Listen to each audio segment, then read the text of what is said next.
Hi everybody, welcome to another episode of Tools for Everyone.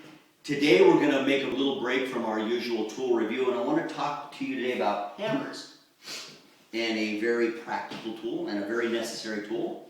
And as you can see today, we've got a little variety here. We've got the common sledgehammer for heavy demolition work. We've got the smaller, lighter demolition hammer, or sledgehammer if you will, for one-handed use. Here we have what we call the small metal hammer. You can tell rubber handle, so it's anti-vibration, so you don't feel it going through your arm. On the claw, you can see it's kind of a pretty severely sloped claw. That's so that you can pull a nail out with it, kind of rock it on the hammerhead there. And then we have a very smooth face there. And what this allows you to do is drive a nail, whether it's maybe an 8 penny, a 16 penny, or even a small finish nail that you're driving into wood that you don't want to damage.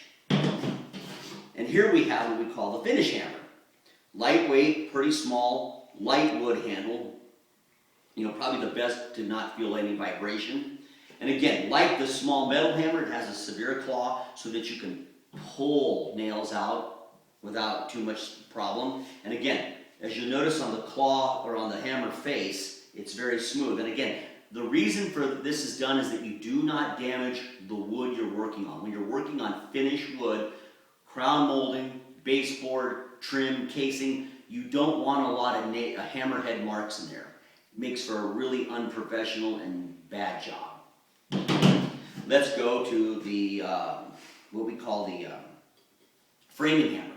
Now you'll notice right away about this bigger, longer, heavier hammer. This is for the guys that are working on framing a house, whatever they're framing a wall. This would never work far too little. This guy has a good amount of weight. You can really get a good swing, a long handle, and drive that nail in.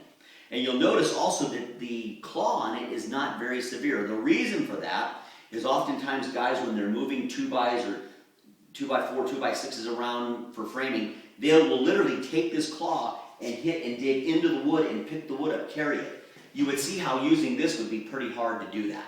That's what this is for. But the most distinguishing thing about the framing hammer is the waffle head. And the reason for this is because when you're framing, you don't care about what the 2x looks like after you nail it. I mean, if it's got marks in it, doesn't matter. It's not important to the job. What this allows you to do is when you're driving that 8 penny or that big 16 penny nail, it grips and it doesn't slide off the nail. What we call kind of a light mallet. This guy, light handle, small wood handle, good steady grip. What this is used for is like if you're a tile setter, maybe you're setting some stone, what you can do is with this hammer, with this head, it allows you to hit the material like this without damaging it, without breaking it. When you're doing tile, if you use this any one of these hammers and touch it, you'll shatter it. This guy, you won't do that. Then we have a roofing hammer. You notice, again, corrugated head. For driving the nails up there, you don't really care what the nail looks like. You don't care if the nail's got little marks in it or not. And then you see this little hatchet head? That's for trimming down shakes. So you can cut them to whatever widths you need. And then the final one is just your common hatchet. Sometimes people, I don't necessarily recommend this, but they'll use that as the hammerhead. But just a common hatchet for whatever use, general purpose use. But anyway, price ranges. Generally speaking, a guy like this is probably going to cost you $20 and above. Same thing, a lot of these do run roughly the same price. There's variations. Sometimes you might find one for $10. But, framing hammer, for example, a good framing hammer is always going to be $20 and up. I've seen them go for near $100. But a good general purpose hammer that I recommend to the non-professional, if you don't have a big garage, you don't have a lot of room for tools, you just want to put it in a drawer or in a toolbox, this is a great choice because this one allows you to do a little finish work, still have enough strength that the handle won't break when you drive a bigger nail if you have to, or to pull a big nail out and you not risk breaking. With this wood handle, you can't pull a big nail, you'll break the handle.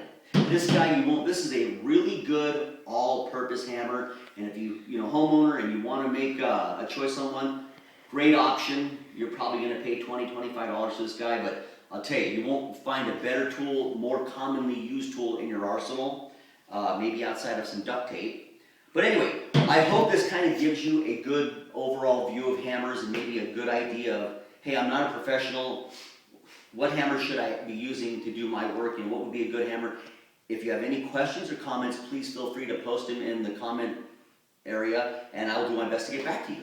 Thanks so much and see you next time.